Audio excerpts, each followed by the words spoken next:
have an unidentified flying object. I'm Jack Oswald, and you're listening. This is Hudson Hamay, and you're listening to... I'm Richard C. Hoagland, and you're listening to... I'm Art Bell, and you're listening to Dr. J Radio Live. We have an unidentified flying object.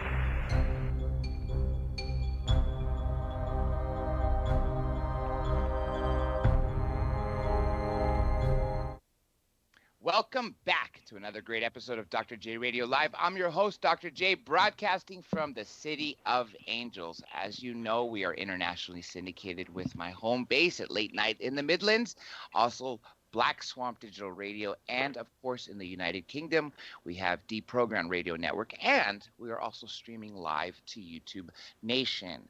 A couple things real quick. I just want to let you all folks know that we did already record Dukakis. He couldn't do live. I did get to ask one of the questions one of you submitted about the DSA, Democratic Socialists, or Democrat Socialists of America. Socialists is a very strong word, so I will let you guys hear that response. If you guys have anything you want me to ask Eric von Däniken, now's your chance to get the questions to me sometime after the show, but before 2 a.m. Pacific time, or better yet, I could just tell you I am recording him at 11 a.m. Swiss time.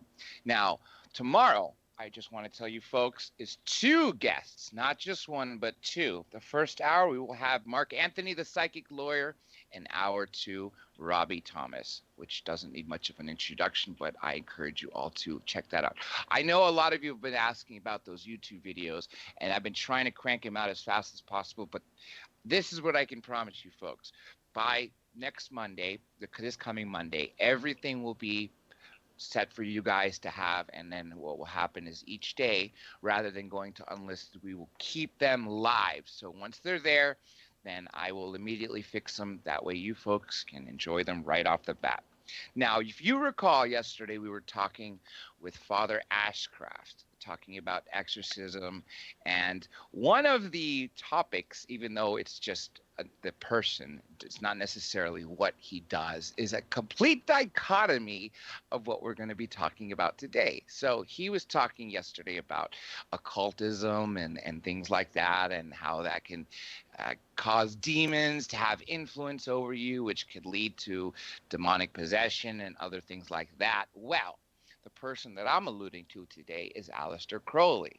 And sure, many of you are probably thinking, oh, we're going to have some talk about a cult. Actually, no, we're going to have two different conversations today. We are going to split this show up into two distinct parts for you, the listeners, because the guests, if you guys have not been paying attention to the promotion, and you should know is one of the coolest people who I've had on the show, and I've always enjoyed working him for the last, wow, has it been 4 years? It has to be about 4 years. He is a tenured professor at the University of Idaho, and if that doesn't tell you enough, let me tell you what the book, at least the first part that we're going to talk about, the title is Secret Agent 666. And without further ado, let me introduce a good friend of mine and a very intelligent person, Dr. Richard Spence. Dr. Spence, welcome back, my dear friend.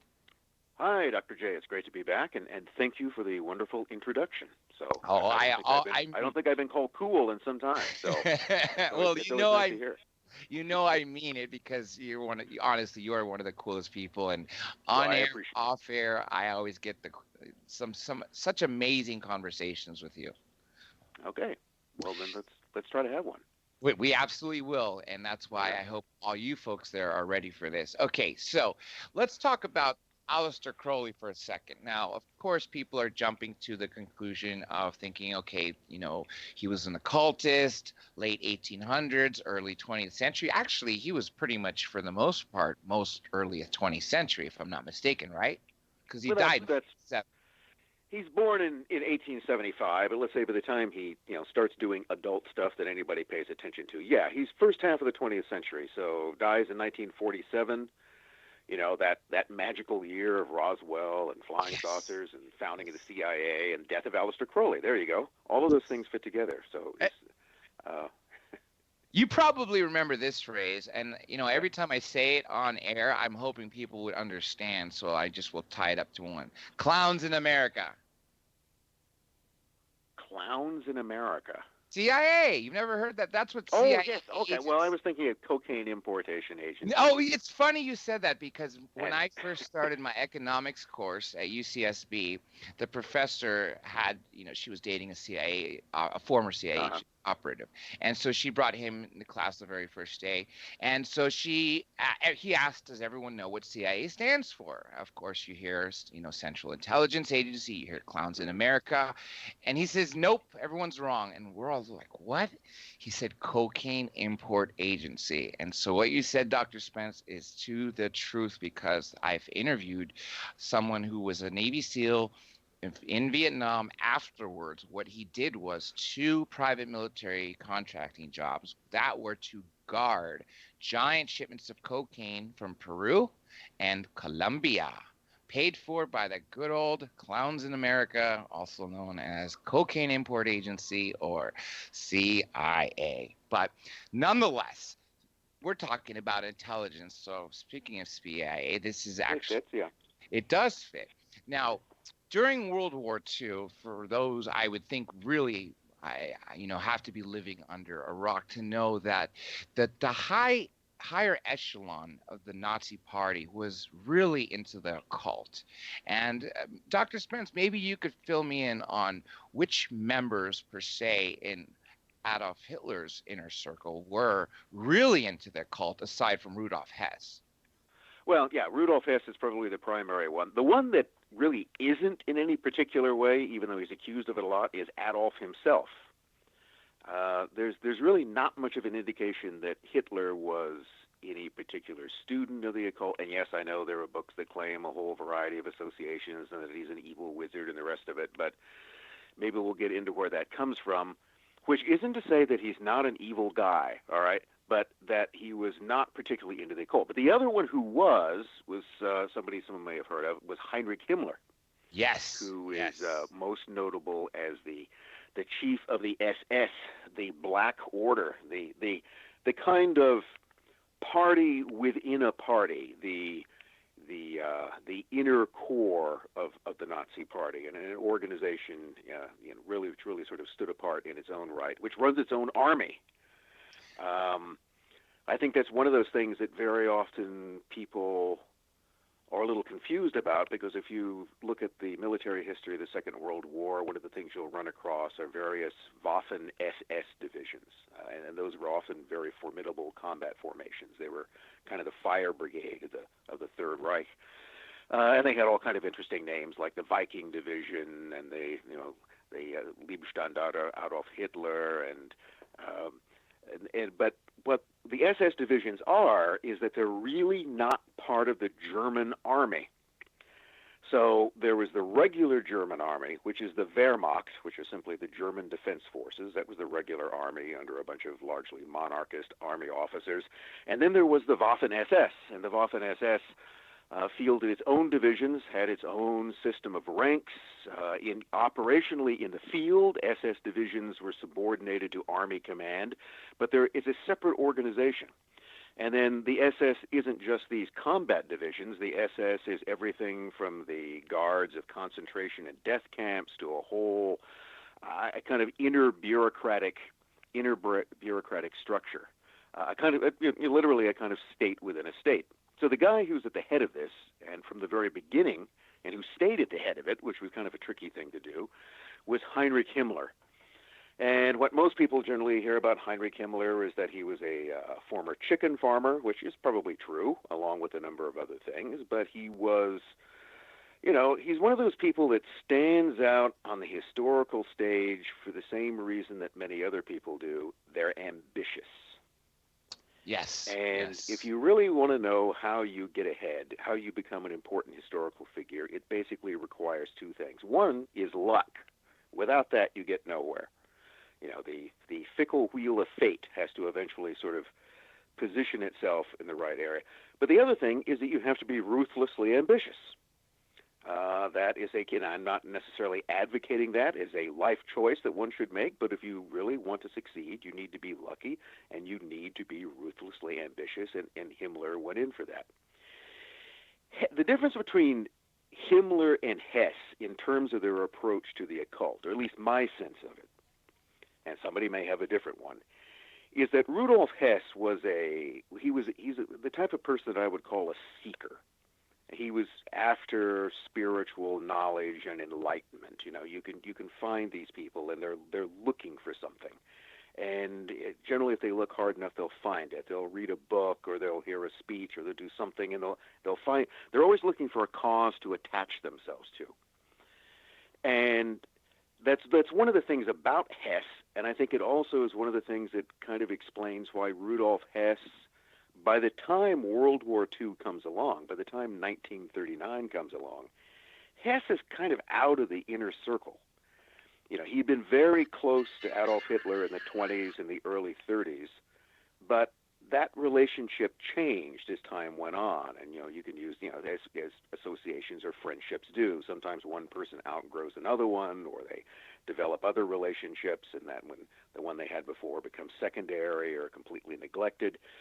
So one of the things that by the time we get close to World War II and actually the beginning of it, Hess is not exactly an outcast, but he's no longer has the same sort of privileged position. And part of that is that Hess was a very capable guy in a lot of ways, but he's essentially a follower. And, you know, I guess it comes back to the idea that, you know, the concept of A-type personalities and B-type personalities, and I suppose there are C's, D's, F's, and G's, and who knows how many more. But Hess is fundamentally a follower. And therefore, one of the things that he did is that he didn't have that same kind of ruthless ambition that Heinrich Himmler did. And Himmler will follow in order to gain advantage, but is always looking to kind of increase his power and his whole base. And that's why Himmler, in the middle of the 1920s, sort of took the job of building up the SS, which begins, the whole reason why it came into being was as a special bodyguard for the Fuhrer, for Hitler. And this was to be something that was separate from the main militia which the party had. And that was a thing which you'll see references to, the brown shirts. So if you're ever looking at the history of the Nazi Party, particularly early on, before they come to power, the brown shirts are very important. Sometimes the 20s. You're thinking about the 20s, right? The 20s.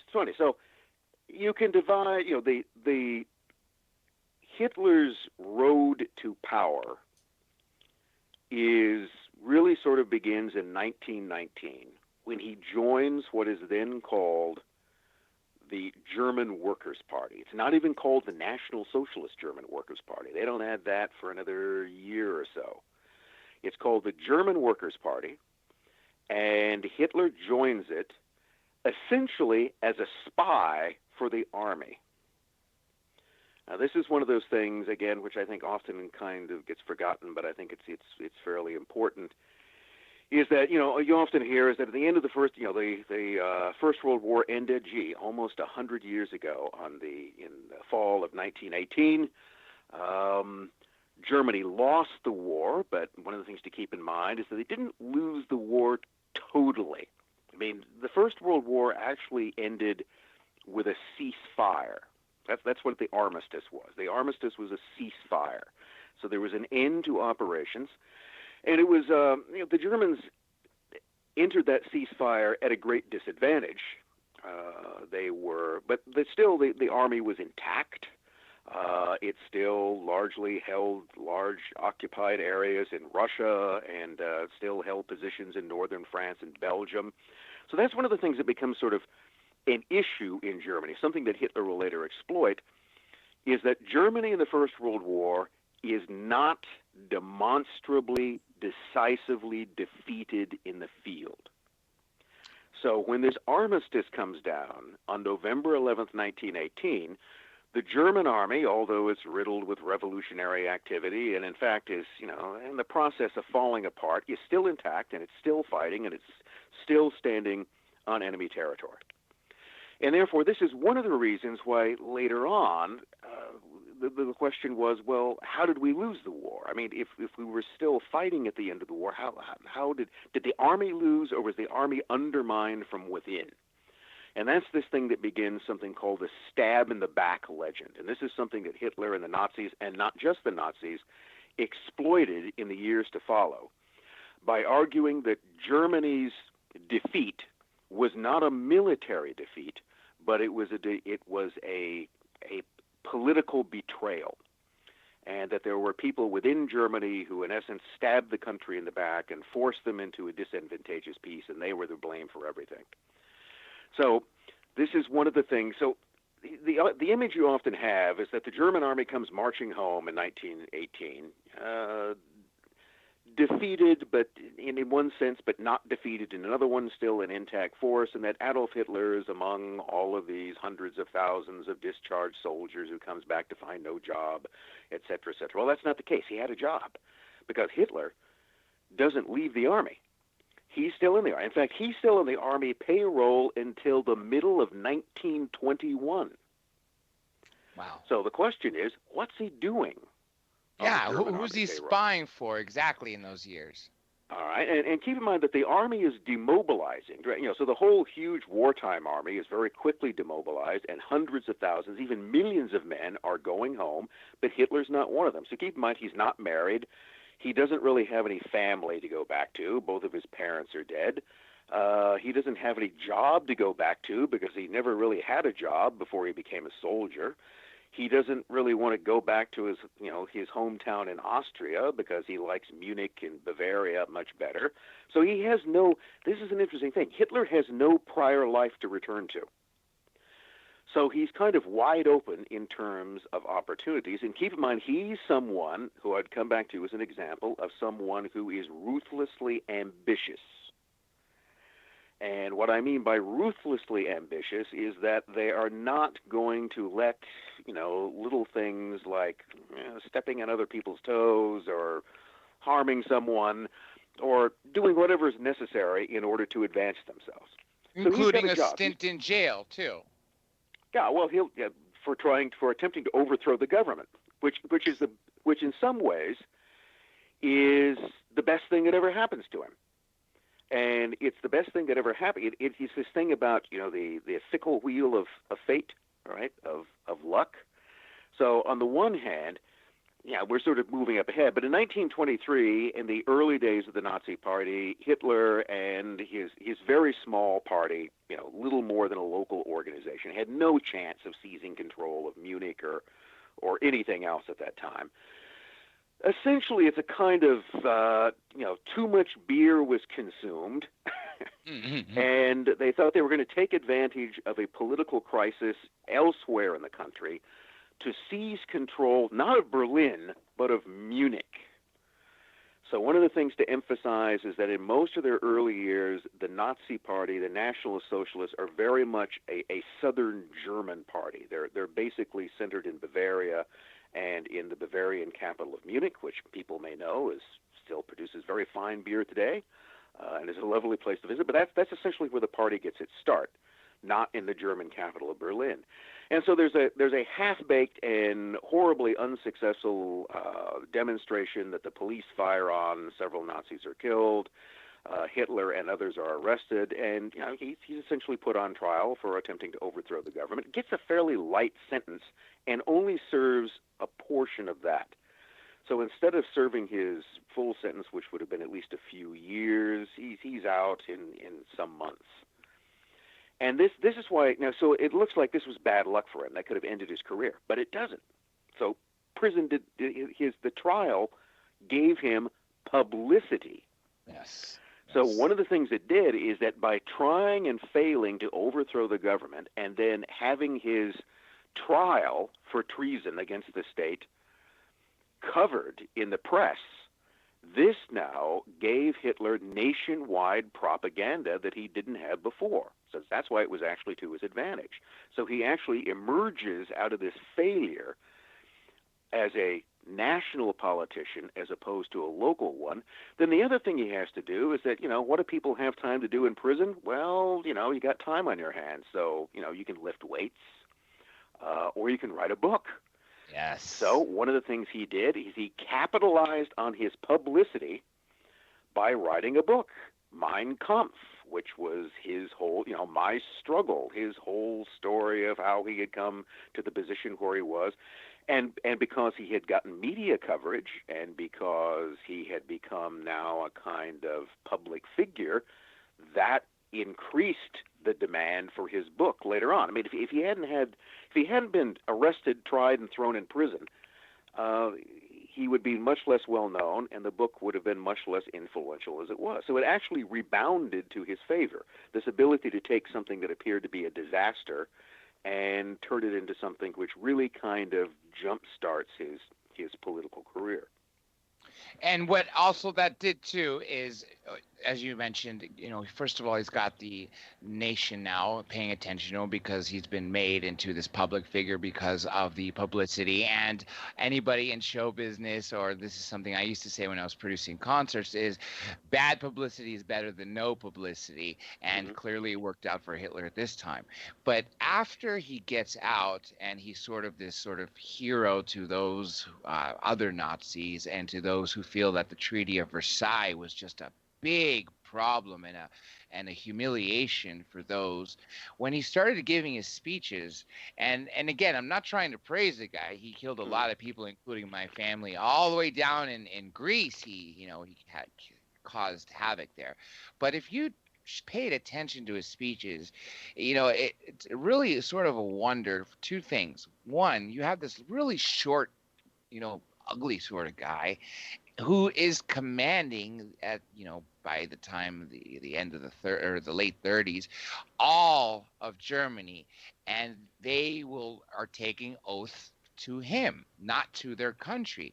Yet when you pay attention to his speeches, even if you can't understand what he's saying, if you're not seeing subtitles, he will go on stage, and I know a lot of people who are good orators always refer to him as what to do.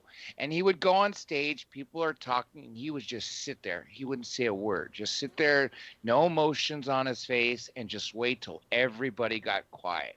Then he would start slowly and quietly and, monotonous. And then he'd start really getting the people fired up, this is for Germany, our motherland, and this and that. And I just think that just added to everything that you just said. So coming out of prison, having that notoriety, having this book, which probably would have been just a manuscript if he did not have, like you said, the free publicity, the press of his trial for treason to be published, I don't think that he would have been able to give any of those speeches to probably more than a handful of people. Well, it's it sort of goes back to what we were talking about earlier. The point that got lost there for a minute as to who he was working for when he went to spy on this German Workers' Party, and why he was sent there. And the basic reason is that what the German army and what the German government was most afraid of through the 20s wasn't a small party, the National Socialists in Bavaria. That they weren't really much of a concern. What they were afraid of were the communists, the KPD, the German Communist Party, which was very large and very powerful. The biggest communist party in Europe in the 1920s outside of the Soviet Union was in Germany. In fact, at one point, the German Communist Party in sheer numbers is bigger than the Soviet Communist Party.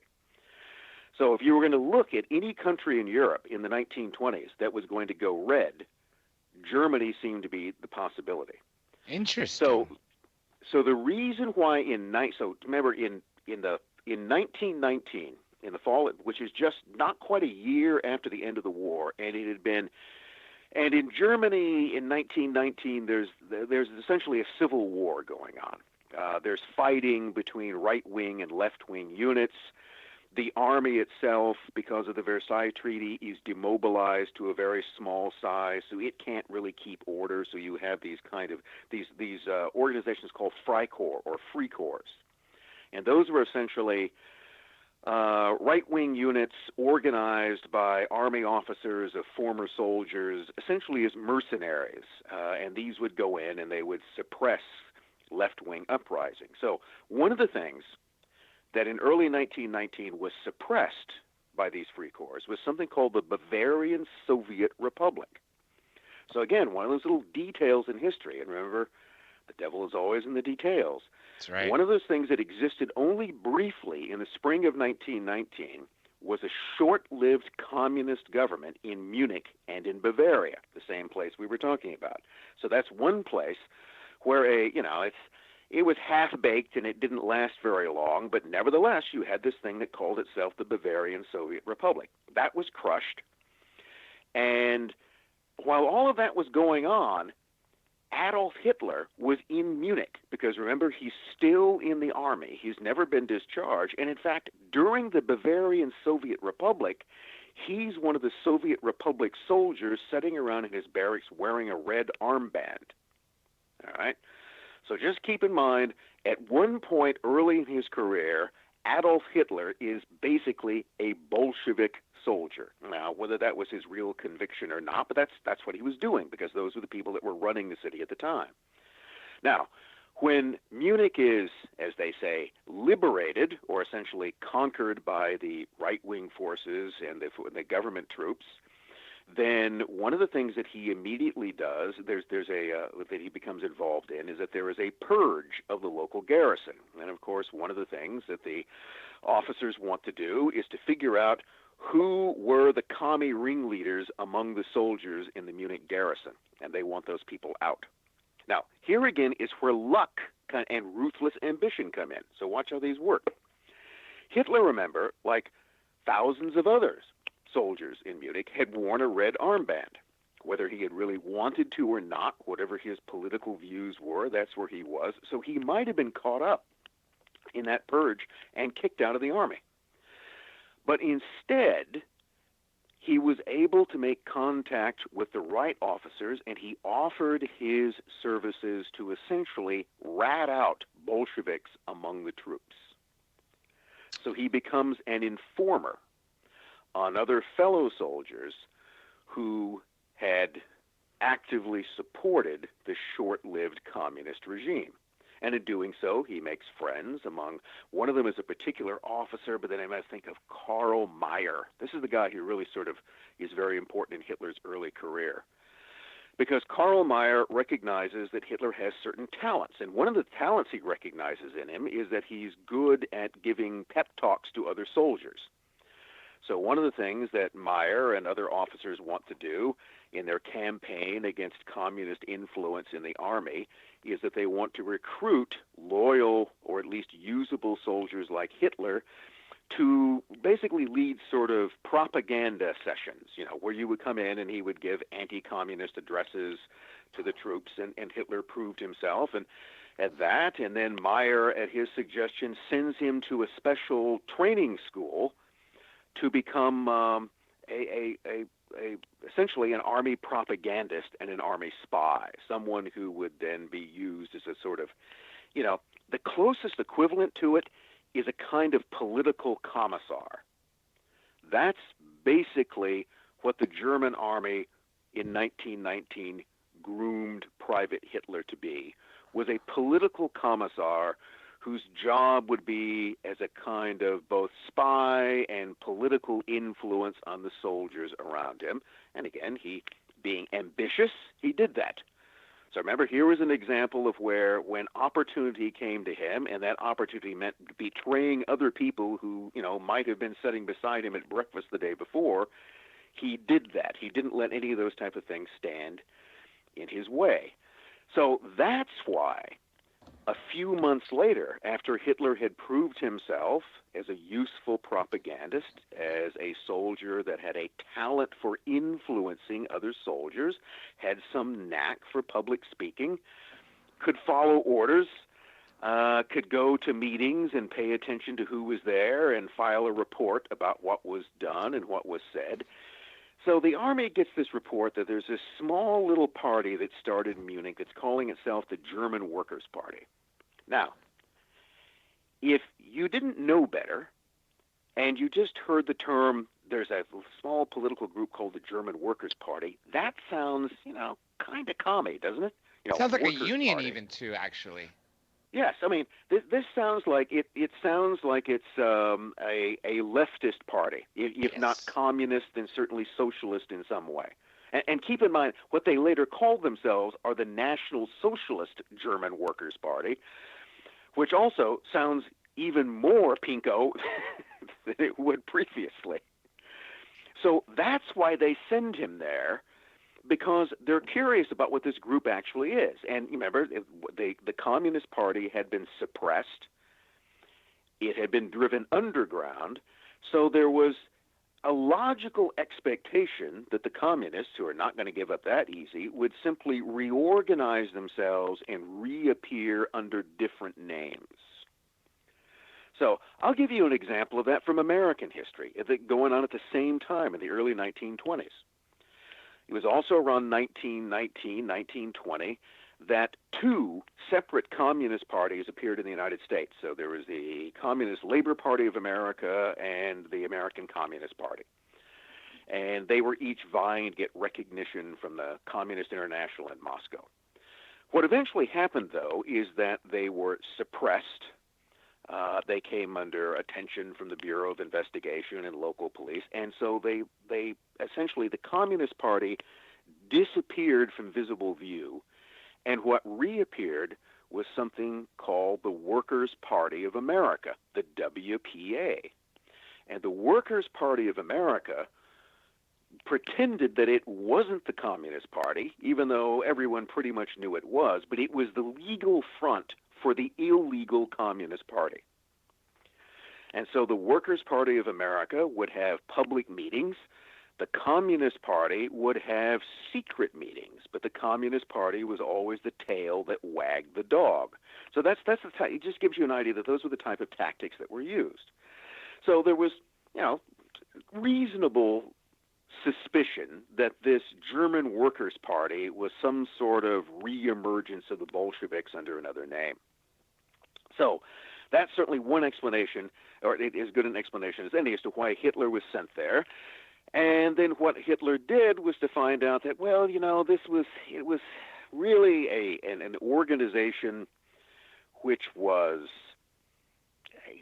vague in its politics. I mean, most of the fellow who was the head of it at the time was a guy named Anton Drexler, who's basically a railway engineer. Many of the people in it did, in fact, come from trade unions. They were skilled workers. It tended to be made up of sort of two groups of people. One were workers who were dissatisfied with the existing system. They had their beef against capitalism and the employers and factory owners. But they also were disenchanted with the communists, which they believed to be basically a foreign movement. I mean, part of their argument was that the Bolsheviks everything about Bolshevism seemed to be coming out of Russia, and therefore they wanted to develop a particular German form of socialism, or in other words, what would you call that? A national socialism, as opposed to an international socialism. So you've got these sort of fringe socialists. The other group of people who were involved in this are people who came out of an organization of a very different type, an esoteric, even an occult society called the Thule Gesellschaft, or the Thule Society. And that's, again, one of these things that, it's Thule, just like the brand of ski equipment, not Thule, but Thule. And that was a society that had been formed only about a year or so before, back in 1918, maybe late 1917, towards the end of the war, also in Munich, as ostensibly an occult study group. And these were people who would get together at the Four Seasons Hotel, and to all outward appearances, it was a group of sort of well-to-do, kooky dilettantes who liked to study things like, mysticism and thought transference and reincarnation, and discuss principles of theosophy, the type of thing that officials probably wouldn't pay that much attention to. But in fact, it had a whole political agenda. Its outward occultism disguised a political agenda, which again is kind of hard to describe, other than it was the idea of creating a kind of new society based upon esoteric principles, the idea of kind of mainstreaming occult beliefs into something that you could organize a political party around. And the guy behind that was a fellow by the name of Rudolf von Sebottendorff. Now, there's a name to conjure with. Yeah, that wasn't that his real is- name, by the way. Okay. His real name was Adam Glauer. That's which easier. Didn't sound nearly as interesting. But the interesting thing about Sebottendorff, and he is an interesting guy, is that he had spent years in the Middle East, in Turkey, and in Constantinople. And back before World War I, he had been mixed up in the Young Turk Revolution. He had been mixed up with various, very sort of shady Masonic lodges in the Ottoman Empire and in the Balkans. And the thing to say there is that Masonic lodges come in many forms. And the Masonic lodges that existed in southeastern Europe and the Middle East in the earliest 20th century were very secretive and very political. They're not your dad's or yours or your granddad's Masonic lodge. Now, they're not that type of Freemasonry. They were a very political, conspiratorial organization, which essentially plotted the overthrow of governments. And that's what Sebottendorff was involved in. That was his kind of university that he went through. He was a trained political conspirator who then, for reasons that nobody can ever clearly explain, in the midst of World War I mean, he's a German by birth, but he'd spent years outside of Germany. He just suddenly crops up in Germany. He's flush with money. He shows up in Munich, and then he takes control of a small esoteric study group, and then he turns that into the Thule Society, and then he starts spinning off organizations. And here again is one of these things that you can find if you look closely at the history of what you could call esoteric or occult orders, is that very often one begins to create other ones. You create subsidiary organizations. And Sebottendorff called these the kind of circles of Thule. So what he wanted to do is he wanted to have this core organization, and then he wanted to create other more organizations that would have a broader appeal. And remember, his idea in this, in part, was to use a small esoteric body, a kind of secret society, in order as the kernel to create a mass political movement, but a mass political movement in which the secret society would always be the center part and controlling it. The mass political party would just be a manifestation of that. So what was one of those circles of Thule? Well, the German Workers' Party.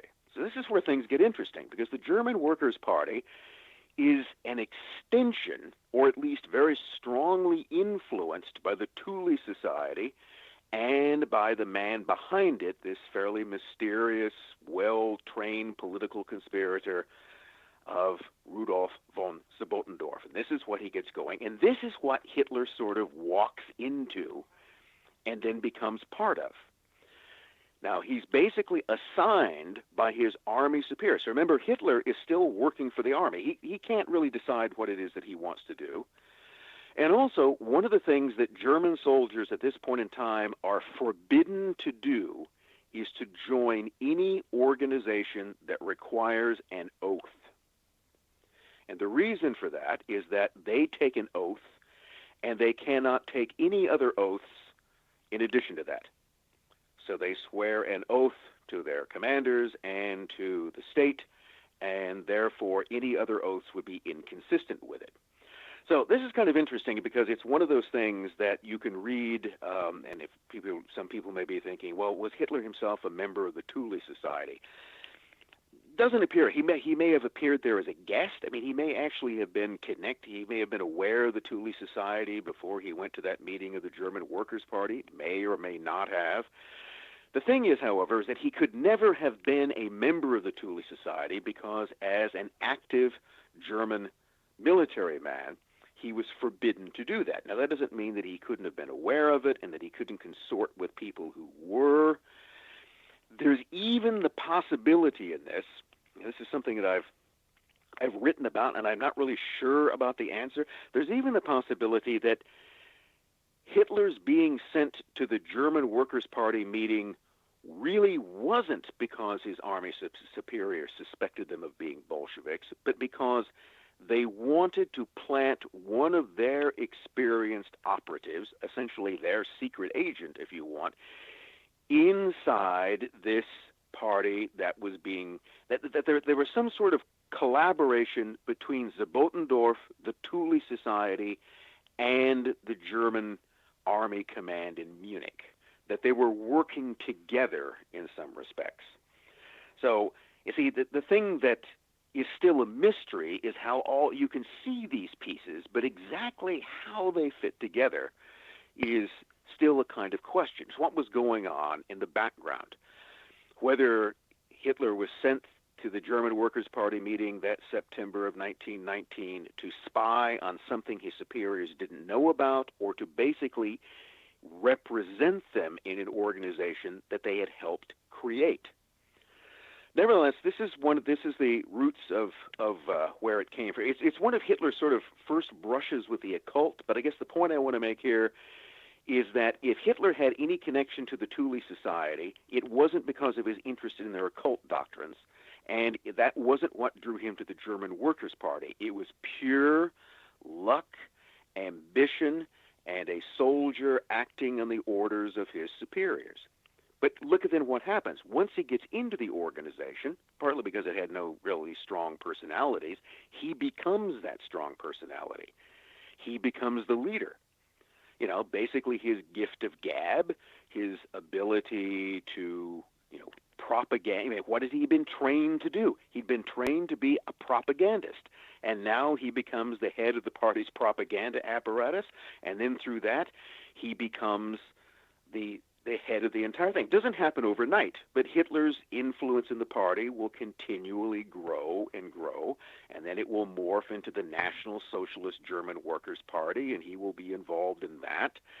And then I think it's also in 1920 or 1921 that the new Nazi party will come up with a 25-point program. Now here's something interesting. You can go out on the web and find this. You can go in and you can Google Nazi Party 25-point program. And anybody who might be interested, who wants to know what it was that at the beginning, and they never change this, they never repudiate this program. This program is still technically their program right up until May 1945. What was it that they said that they actually stood for? And if you read through those 25-point programs, the type of thing is that at various points in it, you can think that you are reading a political program which is put together by socialists or by communists, because it includes things like a confiscation of war profits, nationalization of industry, nationalization of banking, control of interest rates, expansion of social welfare. It's one of those things. Jews are barely mentioned. They are mentioned largely in the act that they cannot be German citizens because they are considered to be aliens. So that's one of the things, that Jews would not be considered Germans. But beyond that, there's not much. You would assume that if it's a Nazi Party program, the whole thing should be Jews this, Jews that, Jews this, Jews that. It's barely there.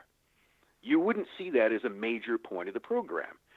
Instead, it consists of a lot of sort of boilerplate left-wing, things that you would assume would be fairly consistent between people calling themselves National Socialists or socialists of any kind. And the reason for that is that it was a program designed to appeal to disaffected members of the German working class, which was the biggest social group in Germany.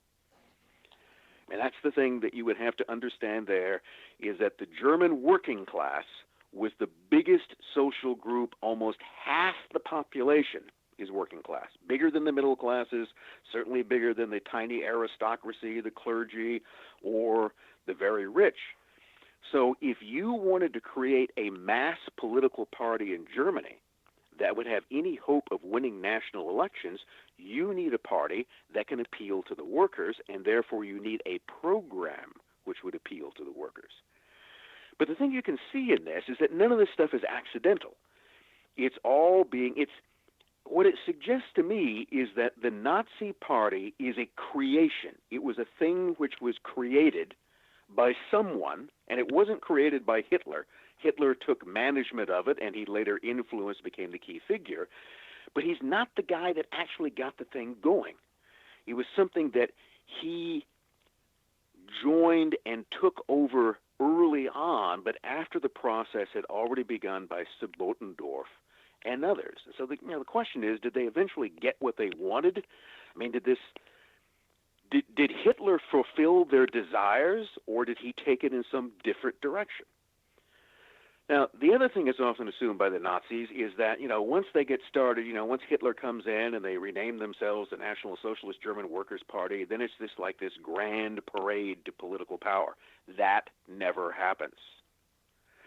Because we've been talking about things, remember, that happened in 1919 and 1920 and 21, when the party is still very small, when Hitler is still establishing his control. It won't really be until 1925, again, after he's been in prison and become a public figure and has written Mein Kampf. Even in 1925, he still has to struggle to consolidate his leadership. There are people within the parties, particularly these guys called the Strasser brothers, Otto and Gregor Strasser. They're sort of, like Joseph Stalin had Leon Trotsky. Yes. Well, Adolf Hitler has the Strasser brothers. They were dissident elements within the Nazi Party who believed that Hitler was betraying those 25-point principles and who agitate against him all the way up until the early 1930s. That there is a dissident movement within the party. So again, if you imagine that the Nazi Party is this thing that Hitler has this complete godlike control of, well, not in the 20s and not even in the early 30s. So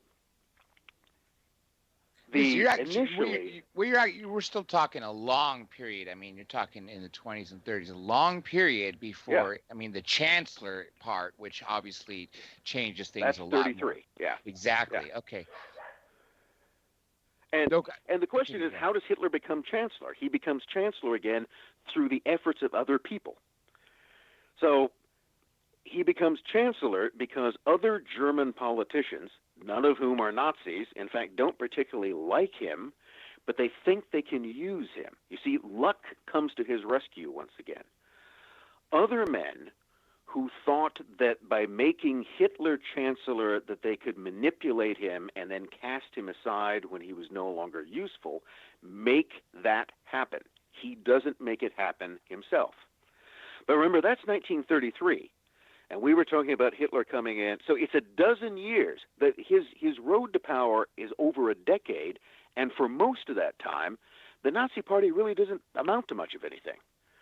So if you look in the German elections through the 1920s, if you look in the election of 1924, and then again in 1928, the Nazis barely register. They're a minor party. They get a few percentage of the votes. They're nothing.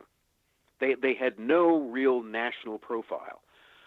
What actually turns the Nazis into a major national party?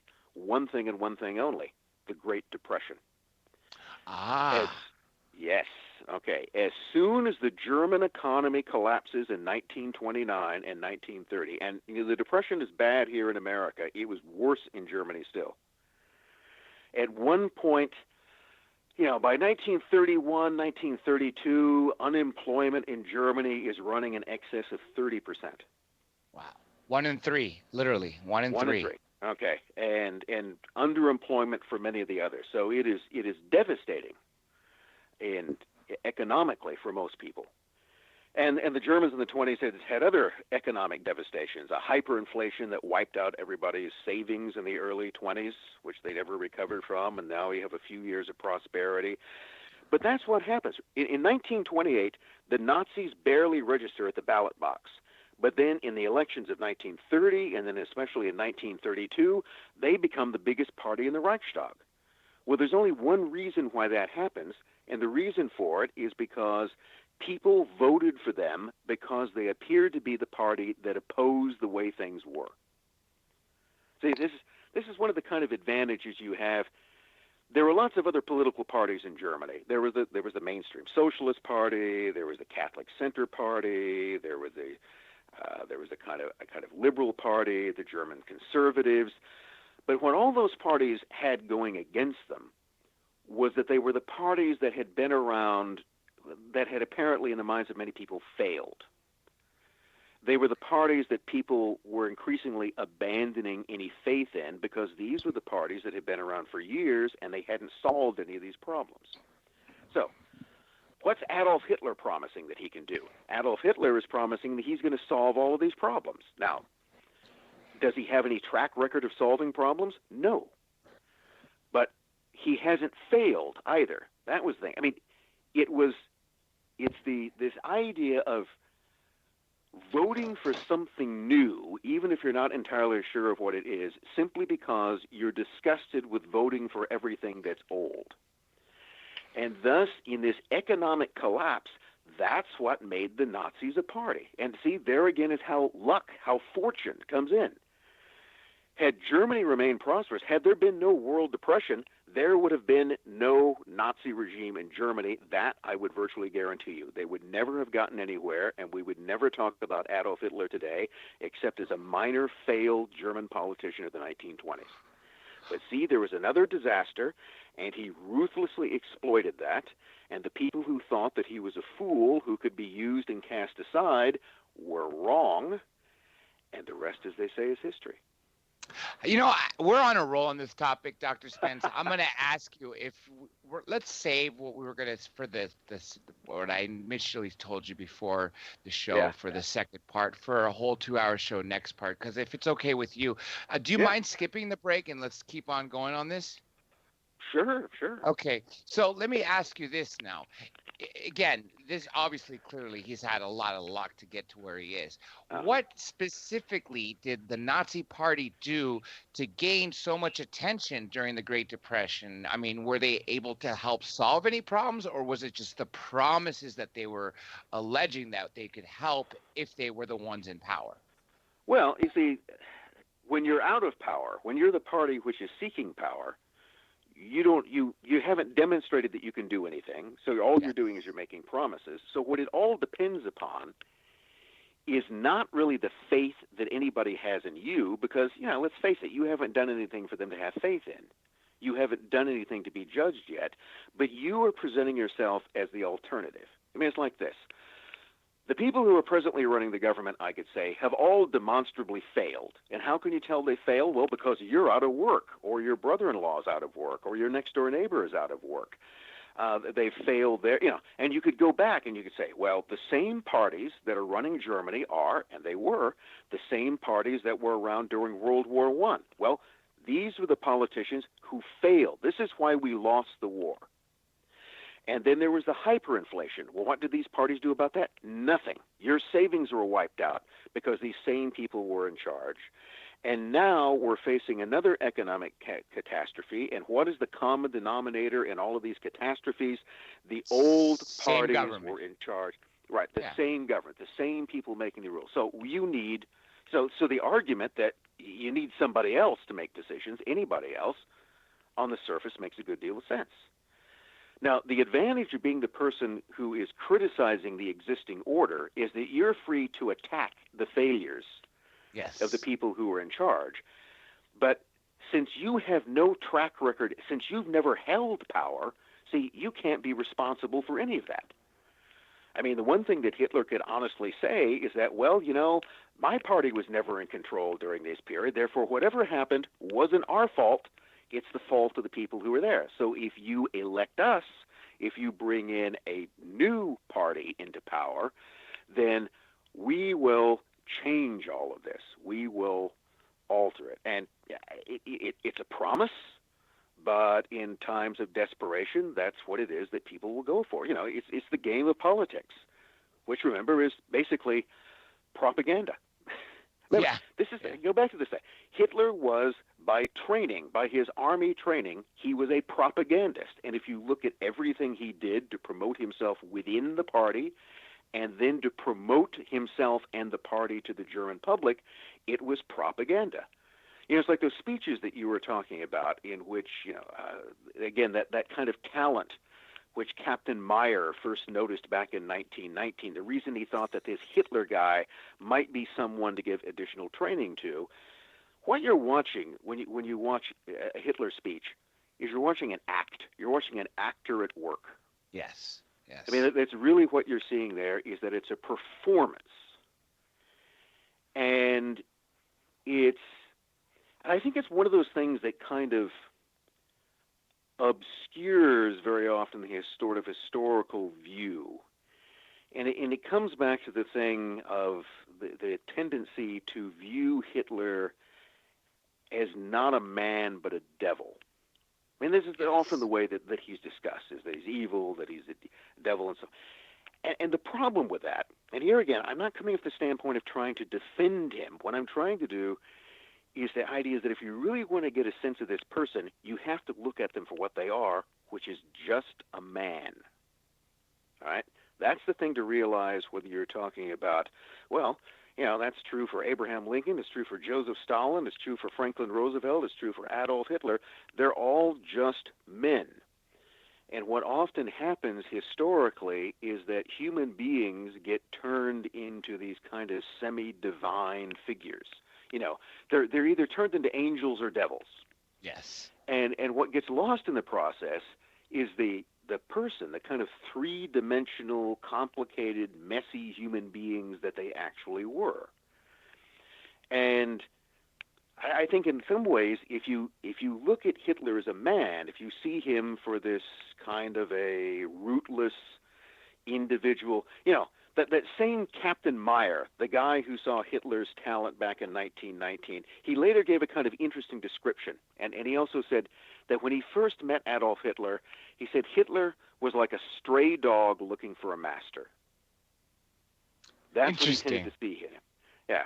That's what sort of struck him. I mean, here's a guy with certain talents, but he has, again, he has no family, he has no job, he has nothing to go back to. He's a stray dog looking for a master. I think that kind of underestimated the ambitions that were with it. See, that's the thing that's often hard to tell about people.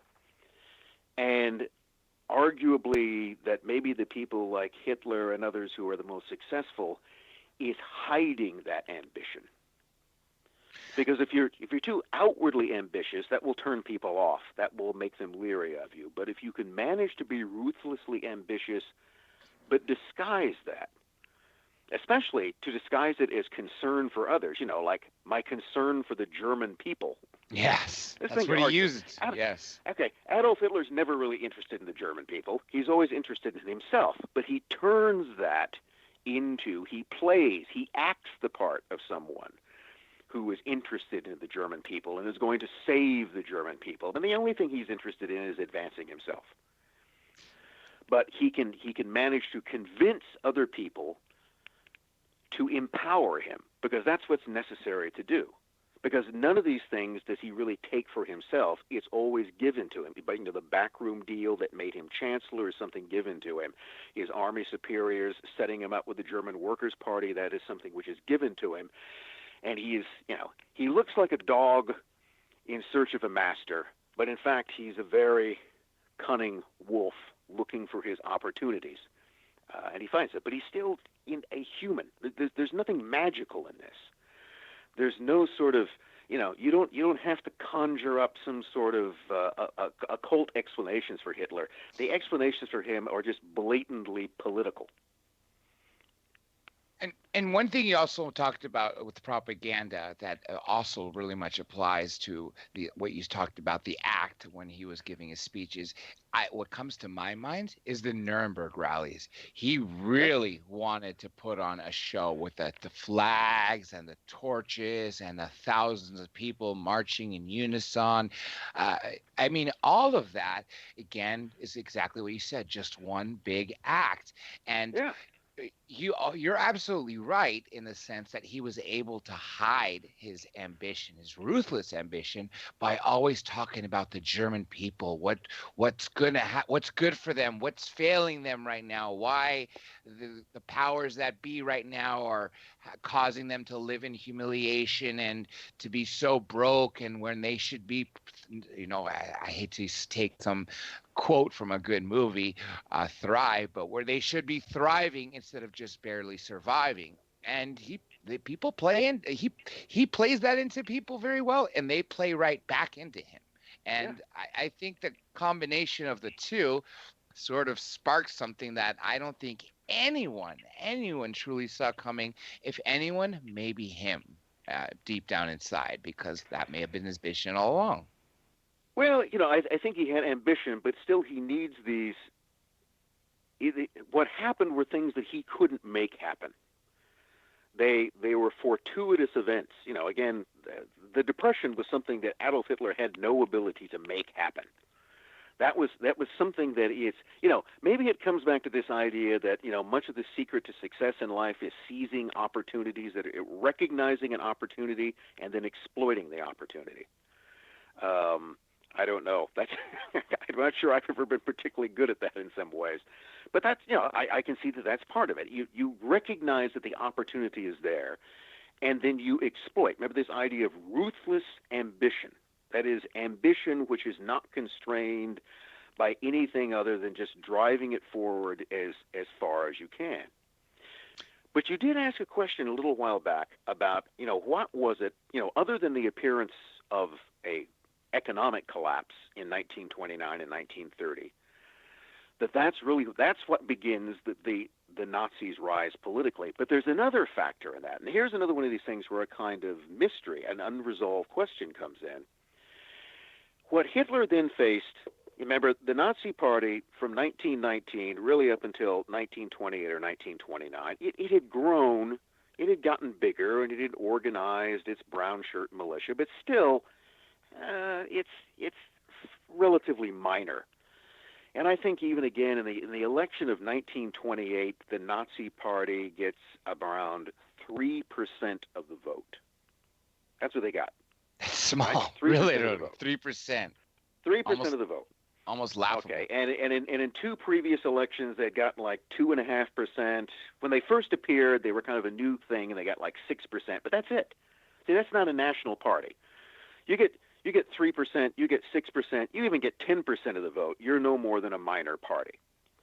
Now, the other thing to keep in mind is that even at their peak in 1932, in those months before Hitler's made chancellor, I said the Nazi Party becomes the biggest party in the German parliament, the Reichstag, but it doesn't become the absolute majority, all right? Because they can still they have more seats than anyone else, but there are still other parties there. And in terms of the vote, in anything like an open election, the Nazi Party at its peak got less than 40% of the vote. Okay, they never, in any kind of fair election, get anywhere close to 50% of the vote. So never having the majority, in other words. Right, but they become the biggest single party, and Yes. you can see you go from a party. Remember, in 1928 you get 3% of the vote, and then in 1932 you're getting 36% of the vote. That's an impressive increase. Yes. And that's, remember, when the other politicians and some generals, that is, the representatives of the German establishment and German industrialists who are part of that establishment, the people who want to keep their gig kind of going for themselves, well, this is where they figure out that we're going to have to make some kind of deal with this Hitler guy. Because, back when his party was basically in Bavaria and back when it only pulled a few percentage of the vote, well, we don't really need him for that much. He's kind of a noisy, figure and gets things stirred up, but it doesn't really amount to much at the ballot box. But now, you see, when his party is the biggest single party in the Reichstag, and when he's drawn close to 40% of the vote, which none of our parties, the other parties we've supported, well, we need to co-opt him in some way. And we need to co-opt him by, giving him what he wants. And what he wants is to be chancellor, which is prime minister.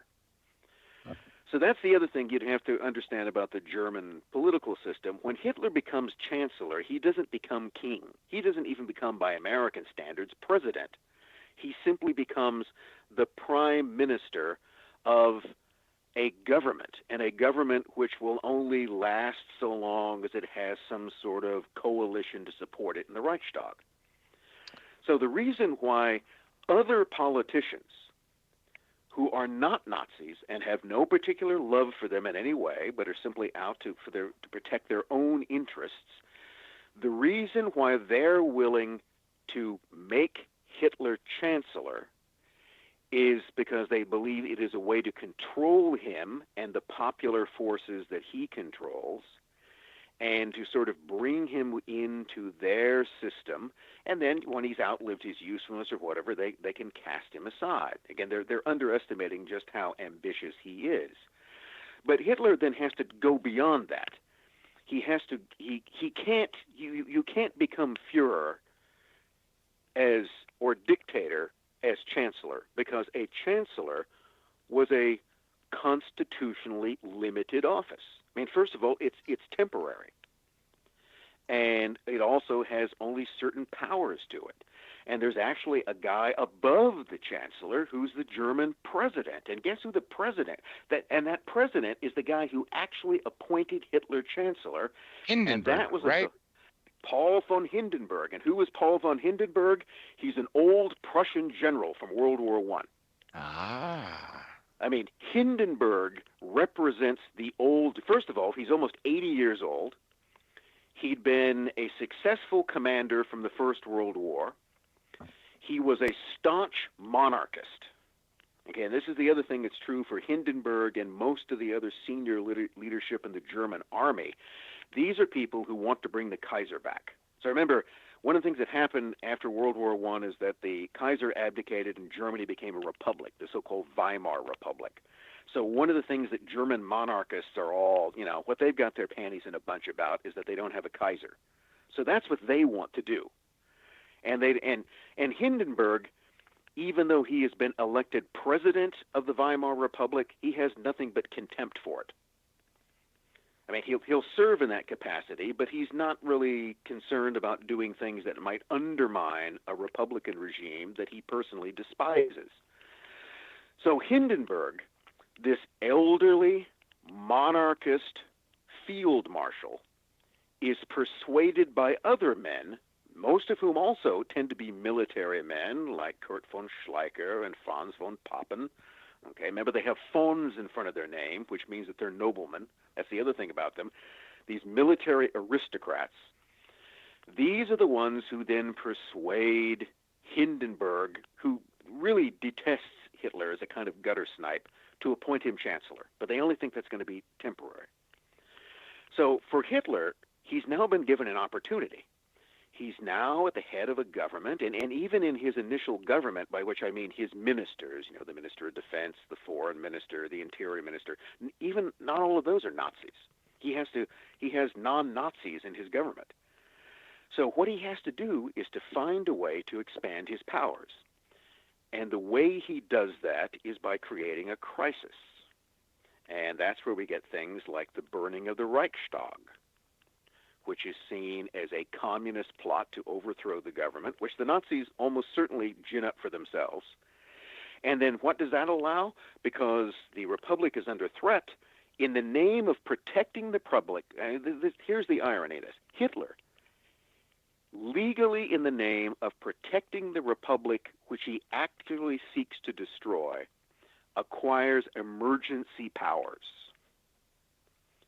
This is what he gets the Reichstag to vote him. They vote him emergency powers, the ability to govern without decree and to suspend elements in the Constitution. And that is the beginning. And essentially, through those emergency powers, which later on become permanently fixed, that's how the Nazi dictatorship is created. That's how it escapes the control of the people who brought him into power.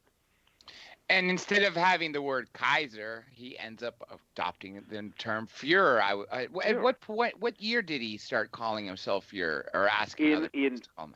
Well, the term had been used within the Führer means leader. Yes. All right.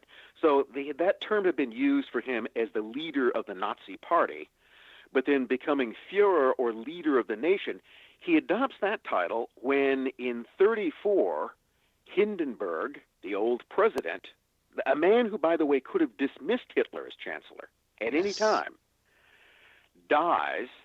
And then what happens is that Hitler simply combines both offices into one.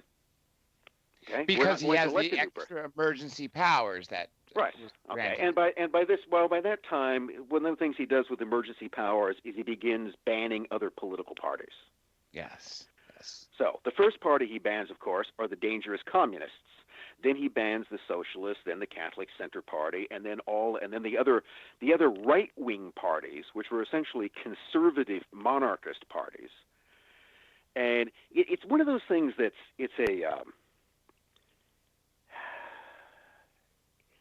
I think it's inaccurate. The concept between right and left. Okay, we have this idea where you got the communists on the left and you have the Nazis on the right, but that's not really where they are.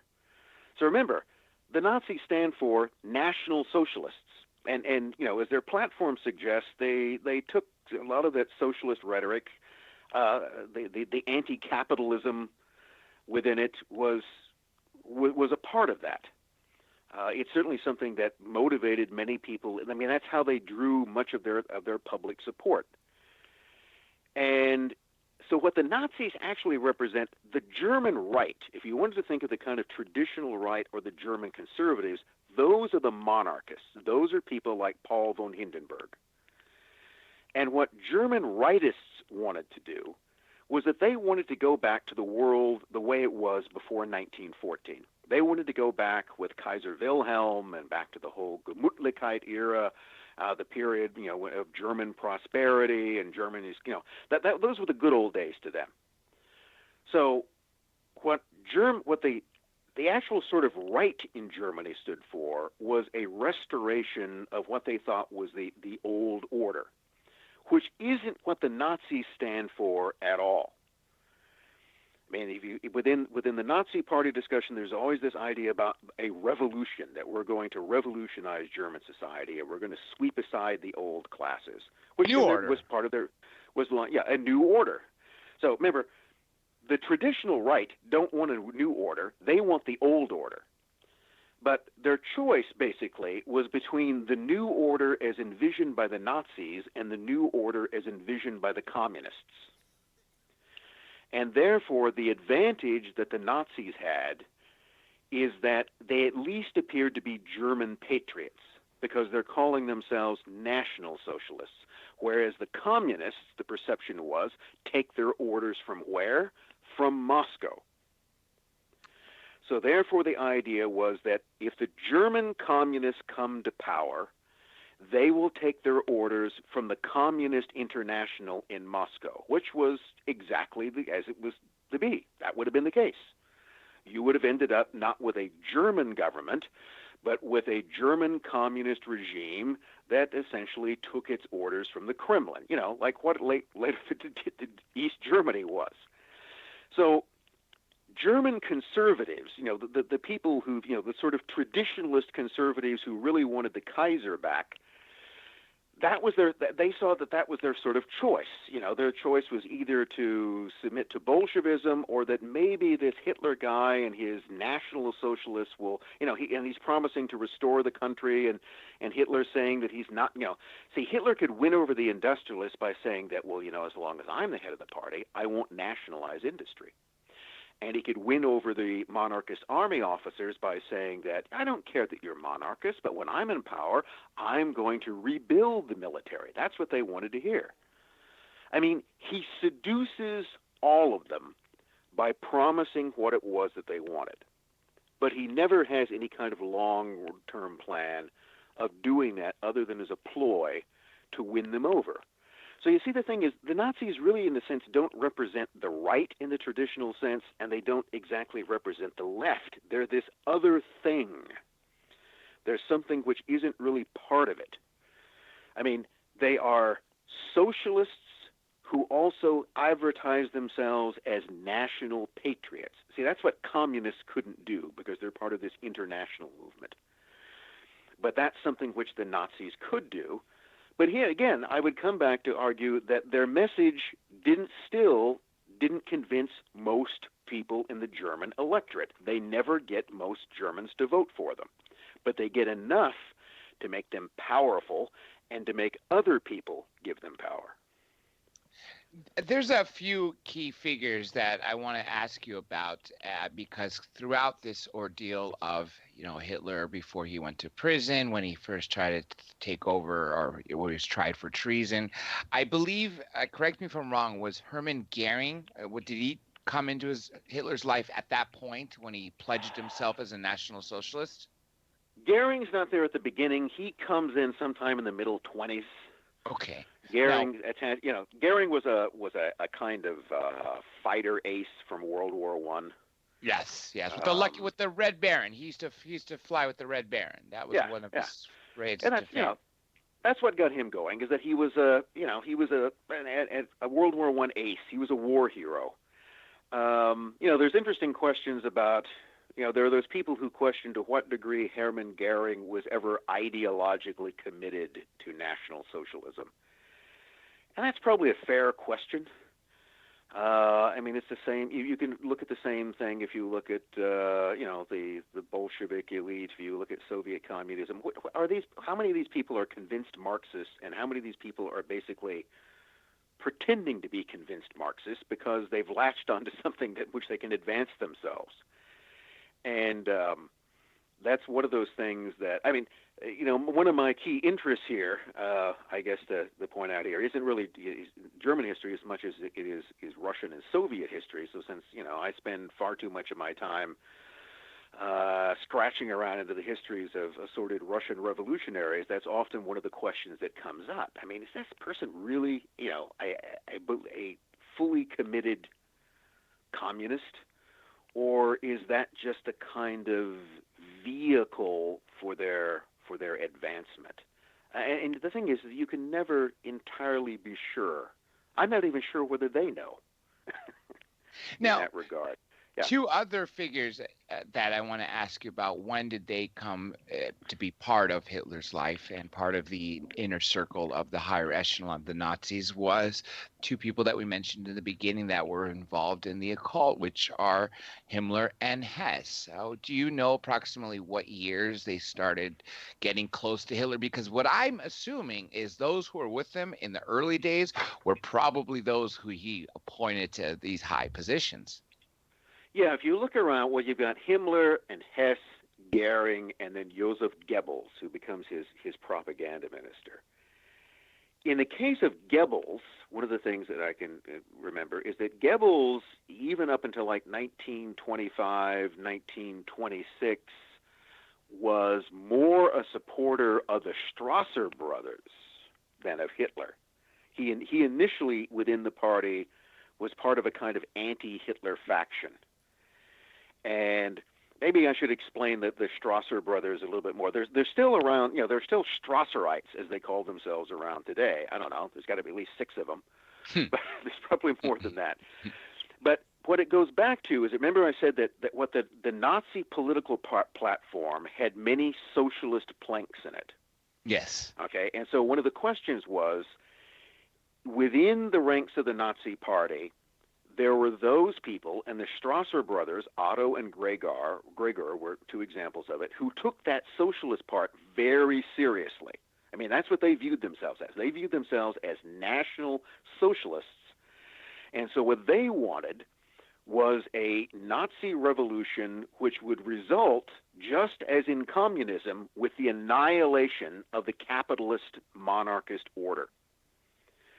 So what they envisioned that when the Nazi Party came to power, we're going to nationalize industry and we're going to get rid of the old monarchist officer corps and we're going to create a new people's army. And that's going to be based on the brown shirts. It's going to be based on our party militia. The Strassers criticized Hitler because they believed that he was making sweetheart deals with German industrialists for campaign contributions, and that therefore he was betraying the 25 points of the party by not being a rigid anti-capitalist revolutionary. And in fact, I think they in some, whether or not they were any more right than he was, the point was they sized up Hitler pretty well. They looked at him and they saw an ambitious opportunist who was using the movement and party to advance himself, and not actually adhering to any kind of ideological purity.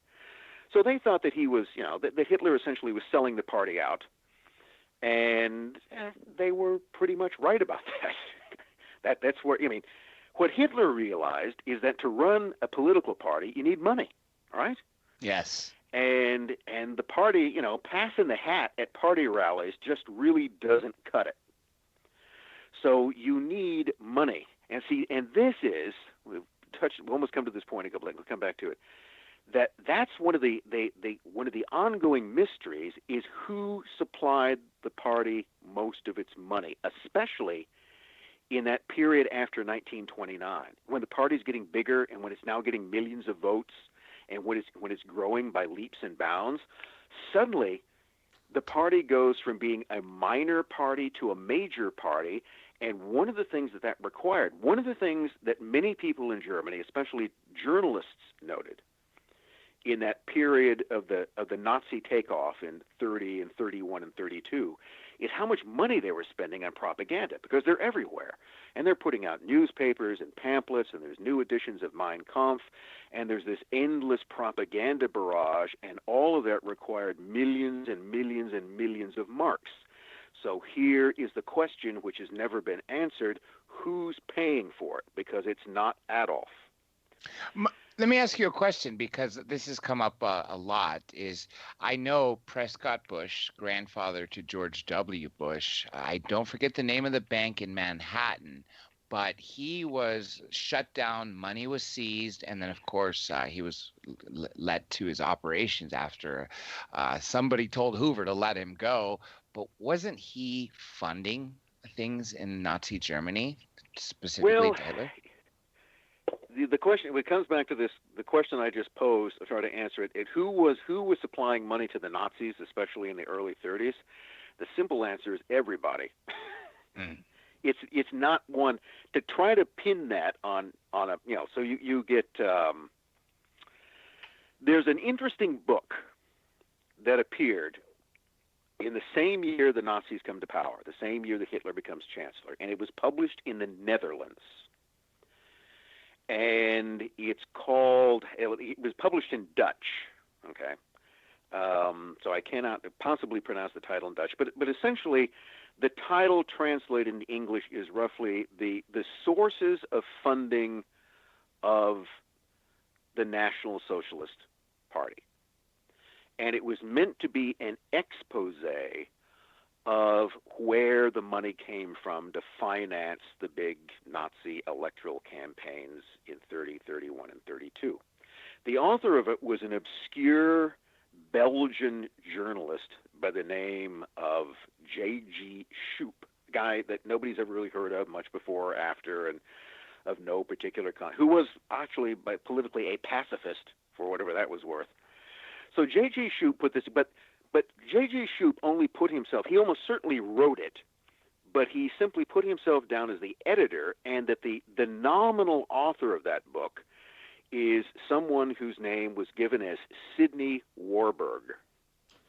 Now, the interesting thing about that is that the Warburg family was a very prominent international banking family. And just in case anybody's wondering, yes, they were a Jewish banking family, and they were, more importantly, they were a German banking family. The Warburg Bank was one of the biggest banks operating in Germany. It also had various associated banks in the United States and elsewhere. There were many members of the Warburg family. Here's the interesting thing. There's no member of the Warburg family ever who was named Sidney Warburg. I'll absolutely guarantee it. There isn't one. I've looked for him, and not there.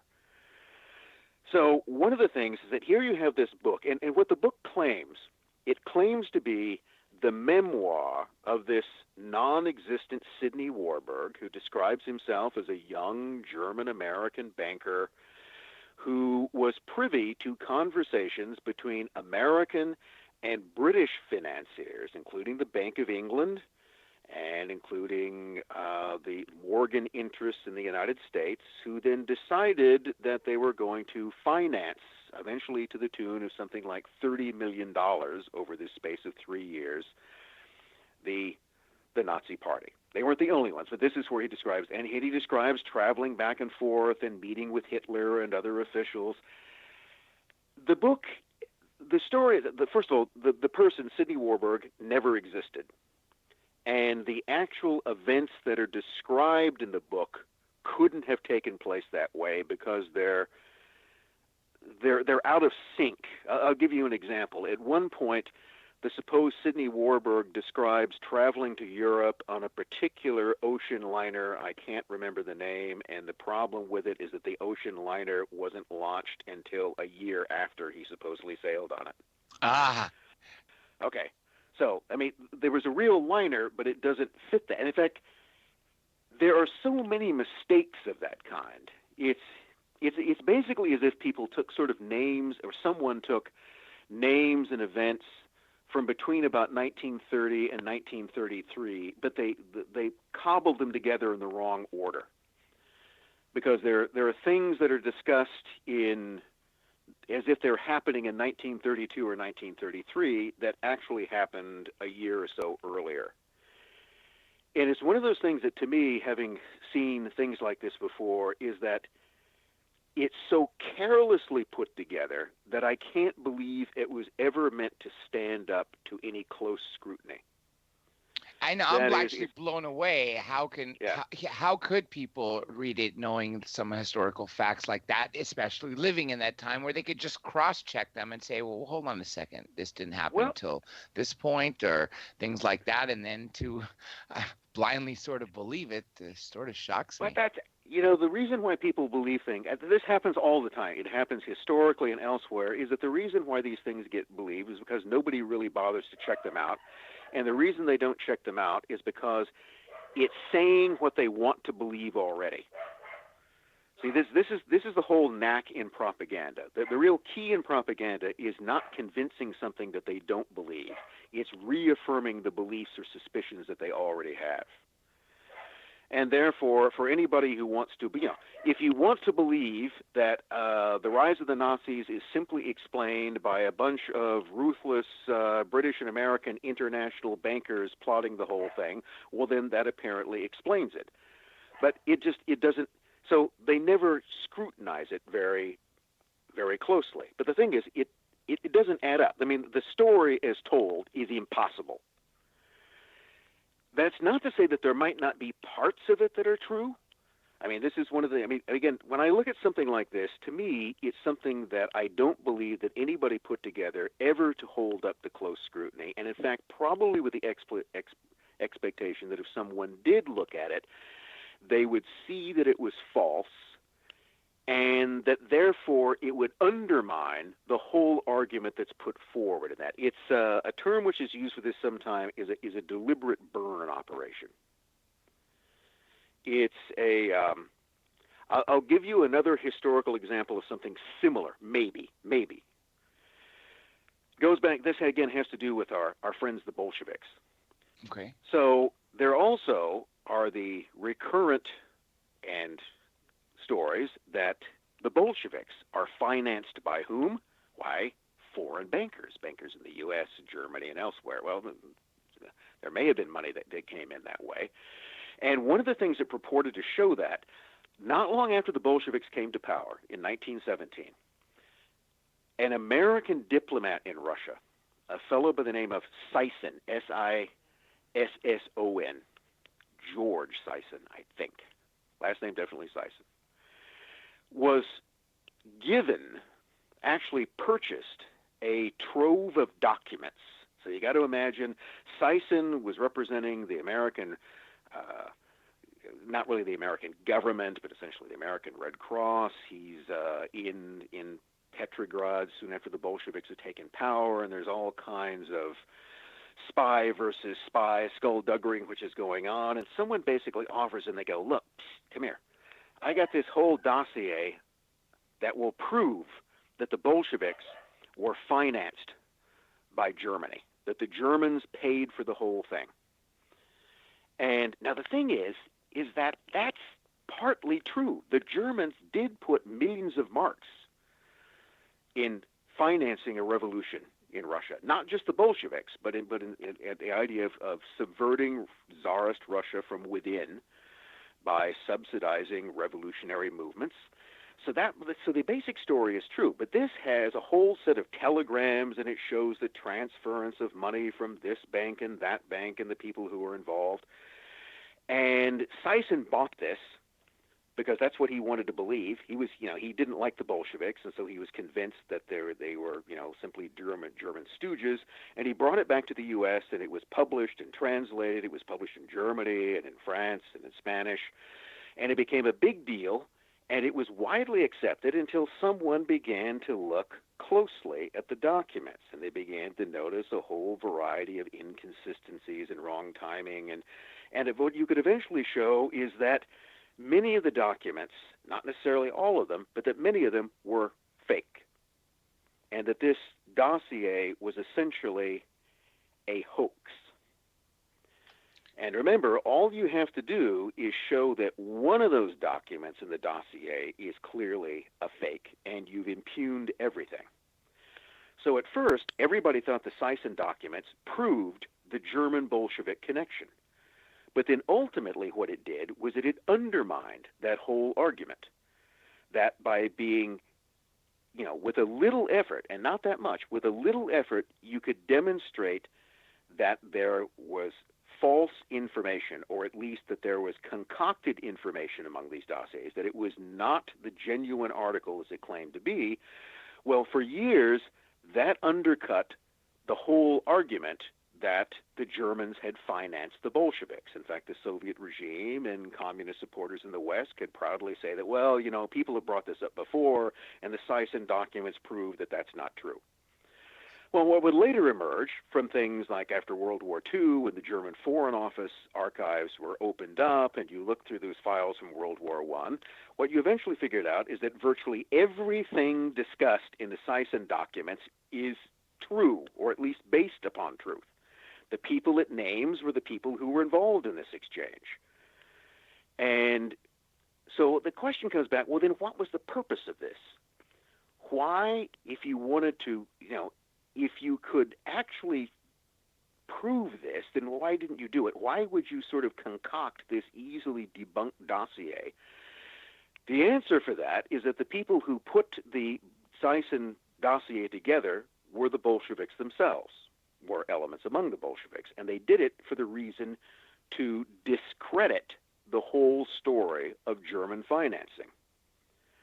So that's one of the ways, this kind of idea. We've got this story that we're afraid is going to come out, but we can't control it. We know the story is going to come out.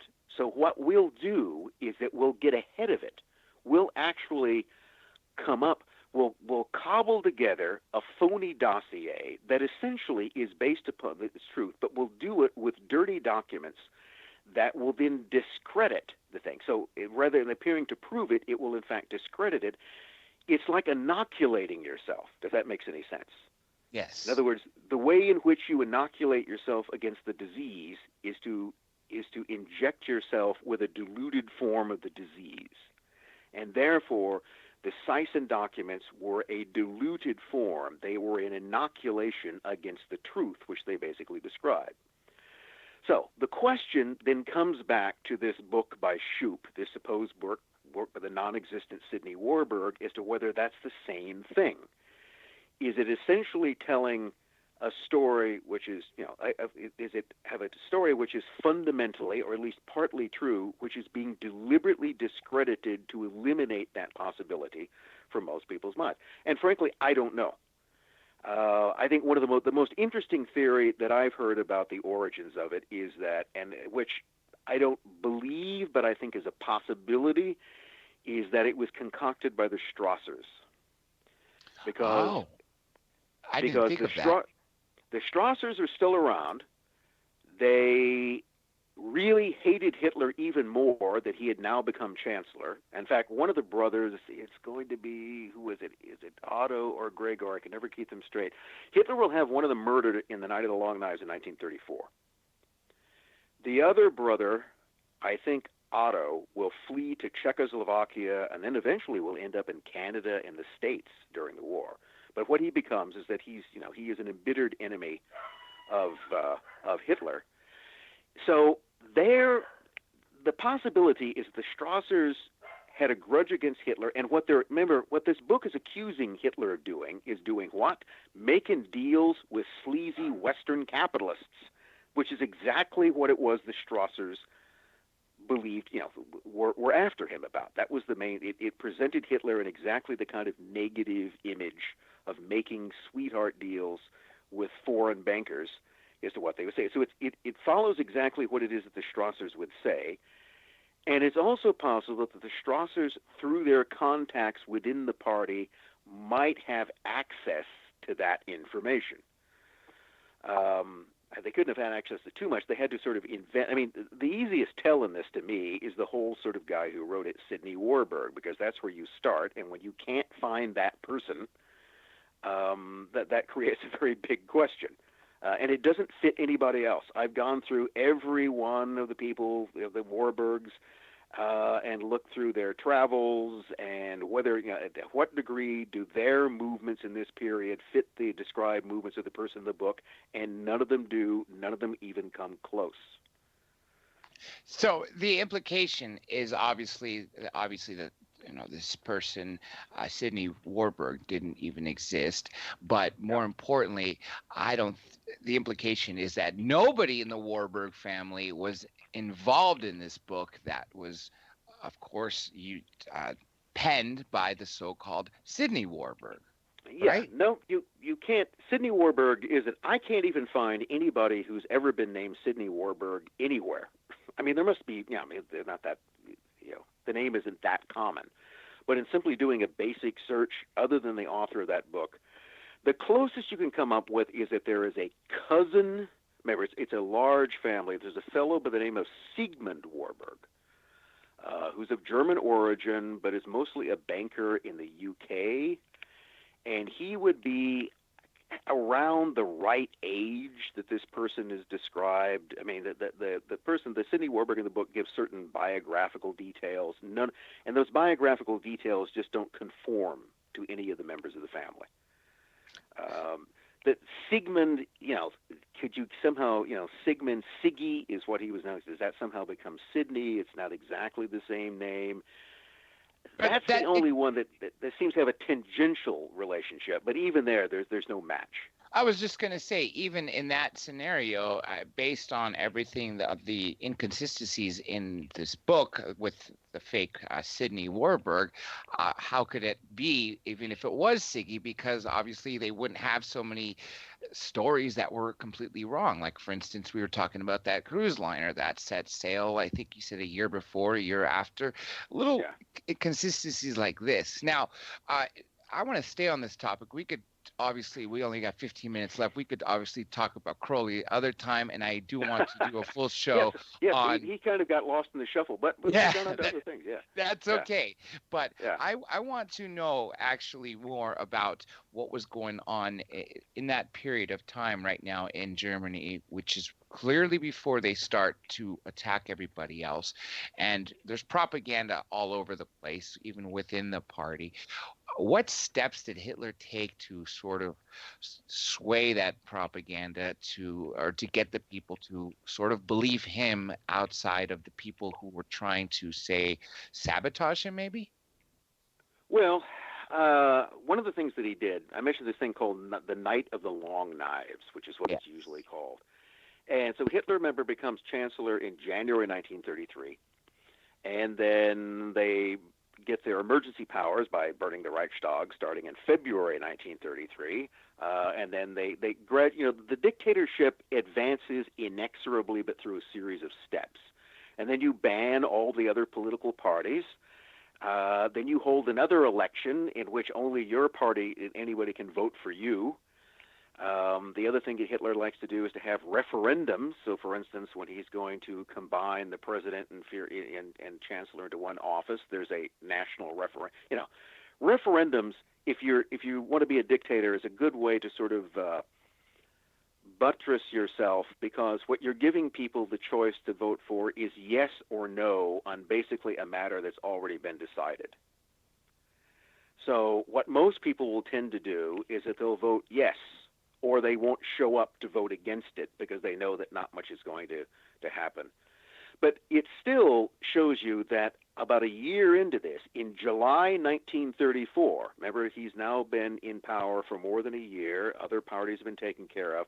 Once the external enemies are taken care of, in July 34, Hitler turns on his internal enemies. And that's when you use the SS, which is now under Himmler, and because Himmler has now positioned himself as being Hitler's bodyguard, basically. That's how Himmler comes. He's running the SS, which is meant, stands for the Schutzstaffel, which is essentially, the sort of defense staff. This was supposed to be the Hitler's bodyguard, which now is grown in size. That organization, which Hitler knows is loyal to him, is then used to carry out the purge of 100 or more other members of the party and other politicians. And who were the people killed? Well, one of them is the head of the Brown Shirts, the SA, Ernst Röhm.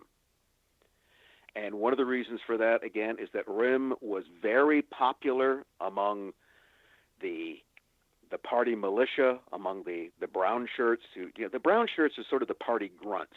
Those are the street fighters. Those are the people who have joined up, who thought that they were going to become the new elite. They were going to become the new army, and instead the old army was there. So Röhm is killed because he's a potential rival. One of the Strassers are either killed or driven into exile. Kurt von Schleicher, who was a politician who had first schemed with Hitler and then against him, is killed. So what Hitler does in July 34 is to systematically eradicate any other political figures, especially within the Nazi Party, who were a danger to his personal power. And now, because he's got this sort of absolute power, he could sort of get away with anything by killing these people and whatever other reason. Here, I'm going to ask you a little flip question, which will tie into another topic that I wanted to talk about, which we did last time, but we'll do again. Russia. When you were talking about obviously the revolutionaries in the communist Russia at the time, I would think that, we know now from history that Russia was fighting with the Allies against Germany. But what steps did the Russians take before any of the invasions that Hitler started going back to Poland in 1938 to maybe quell the revolutionary fighters that Hitler was sort of encouraging and possibly funding in Russia? Well, you mean what was the relationship between Germany and Soviet Russia in the 20s and 30s? Yes. Well, during the Weimar Republic, that is during the 20s, before Hitler comes to power. Now remember, the Weimar Republic is essentially a Republican government which is dominated by centrist and moderate socialist parties through most of that period. But there was also a sizable, I said there was a large, very vocal communist party, which tried repeatedly to seize power. I mean, everything the Nazis sort of think they could do in terms of seizing power were things that the communists were actually doing. But here's what else was going on. So on the one hand, you have in Moscow the Soviet regime, which has under its control an organization called the Communist International, the Comintern. And the Comintern, the simplest way to explain that, is like the Red Vatican. Just as the Vatican supervises and establishes doctrine for the Catholic Church all over the world, the Communist International established doctrine and accredited communist parties all over the world. Remember, the whole idea in Soviet communism was that communism was an international movement which sought to unify the universal working class. And that therefore, what all communists obeyed was the Red Vatican, the Comintern. So during the 20s, the Comintern is consistently operating openly or secretly to undermine and overthrow the Weimar government. And the Weimar politicians are quite aware of that fact. On the other hand, you have the Soviet government. You have the government of the Russian Soviet Federated Socialist Republic, which wants to have fairly normal relations and trade and military agreements with other states. So they are establishing embassies and sending ambassadors and consuls, and they're trying to negotiate things on a seemingly normal basis. So you've got this dual diplomacy. I can't make any more sense than it is, but it works this way. On the one hand, the Comintern is trying to overthrow the Weimar Republic. On the other hand, the Soviet government is making treaties with the Weimar Republic simultaneously. One of those treaties, the most important, came into effect in 1921, 1922, and it was a secret military pact between Weimar Germany and Soviet Russia. Now, under the terms of the Treaty of Versailles, which were imposed on the Germans in 1919, Germany had to limit its army to 100,000 men, but for instance, it couldn't have things like battleships, aircraft, chemical weapons, or basically any kind of new military inventions. The Soviets, of course, were pariahs in that period. They have almost no diplomatic representation in 1920 and 19. In fact, Germany was about the only country in which they had an embassy, and they were essentially at war with the British and the French and even the Americans in this case, and not much access to the outside world, very little trade going on. So what this secret military agreement did was it said that German military personnel and engineers and scientists could develop things like aircraft in Russia, that Soviet facilities would be made available for the Germans to bring in their experts to come up with tank and aircraft designs, even an entire poison gas factory. Okay, there's a whole German chemical plant that sets up a thing called the Bersol factory, which is to produce a number of things, one of which were chemical weapons, which couldn't be done in Germany. So the Soviets make Russia available as this huge experimental realm for the German military, where they can then develop and actually train with things like air. I mean, there was no German Air Force, so there weren't supposed to be any German military pilots.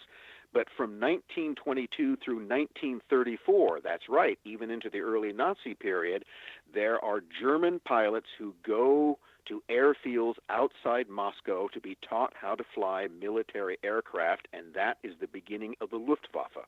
The Luftwaffe begins in Russia through this secret agreement. So essentially, the Russians trained, or like you said, made available, places for them to build weapons or to train, and like the Luftwaffe, the Air Force, Goering's, I guess, baby. Again, this all was being used against Russia at the end of the war, but at the same time, years before, Moscow's openly allowing them to come there and train. But remember, this has nothing to do with friendship. It has to do with mutual exploitation.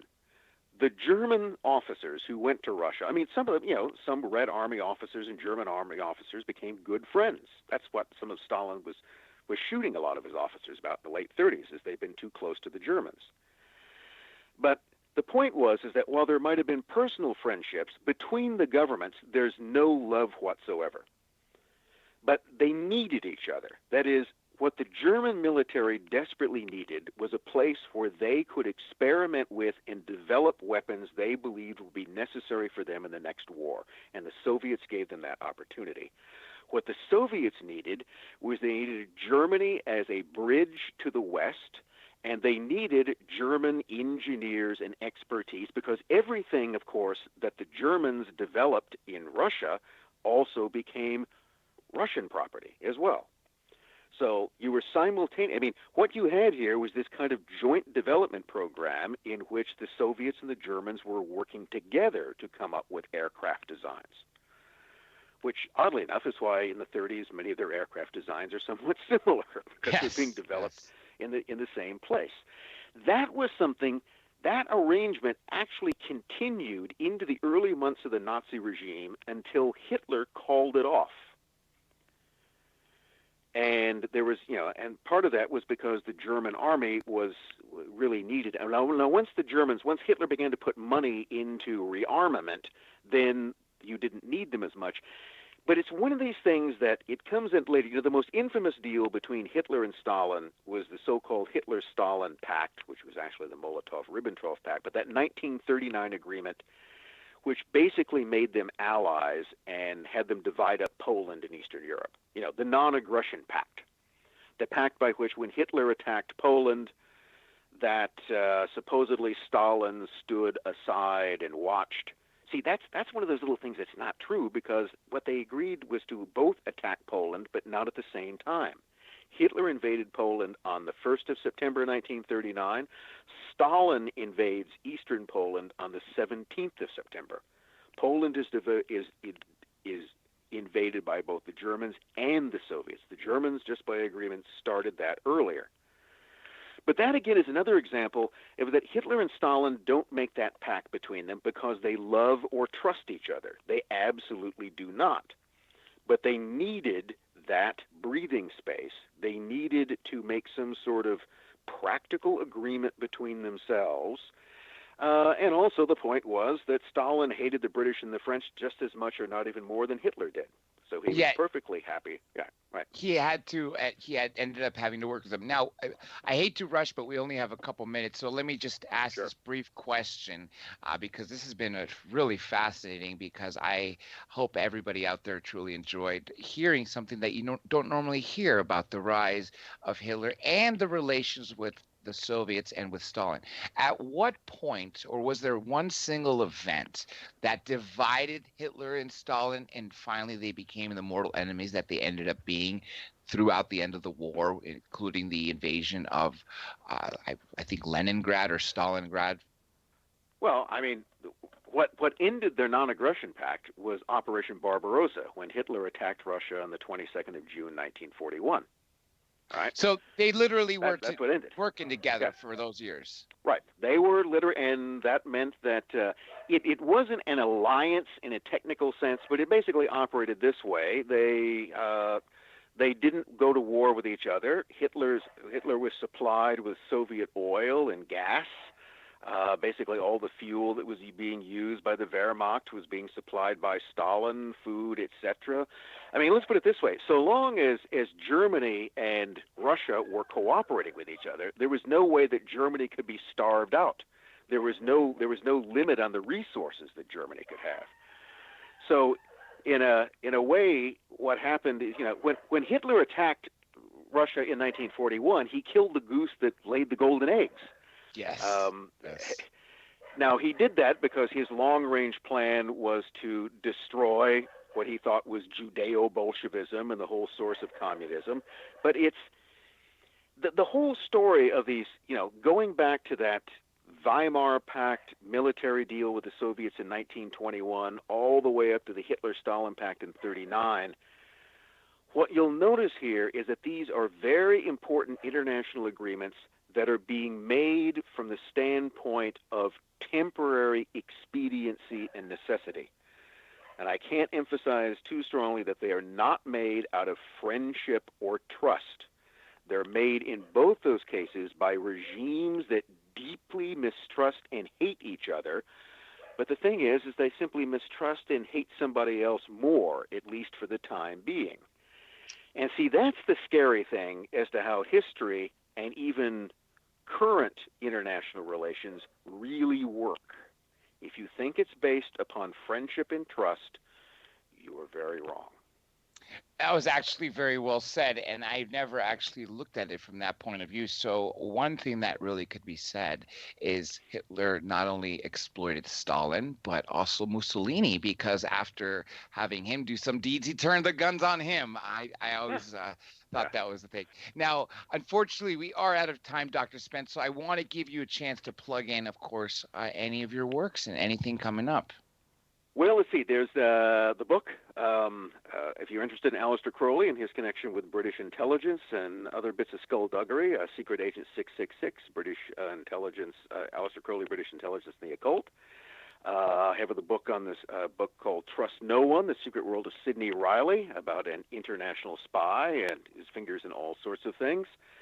I've co-authored a book, a kind of true crime book called Empire of the Wheel, Volume 1 at least. I co-authored with with Walter Bosley. I should say we put that together. That might be interested if you're looking for, again, sort of occult crime in early 20th century sunny Southern California. That might be a way to look for it. My most recent book, and one that touches upon a number of things that were brought up this evening, is Wall Street and the Russian Revolution, 1905 to 1925. So if you want to find out connections between American bankers and intellectuals and Russian revolutionaries, and there are a lot of them, that book will tell you that. I'm currently working on a number of projects. One of them is a book called American Spies in Revolutionary Russia. There were some, and I'll name names. And another big project, I guess, which will be coming up next year, knocking wood, is that I am working with the teaching company to come up with a 24-episode video series on secret societies, and that is something that I have just finished writing those episodes, and we've got to do some editing, and we'll shoot them hopefully early next year, and people may want to look for that. All of your favorite secret societies and some you've never heard of. And that will absolutely be fascinating, because I've always been fascinated with secret societies, and I've actually dedicated a few shows to that. So we got plenty more things to talk about, Dr. Spence. Yeah.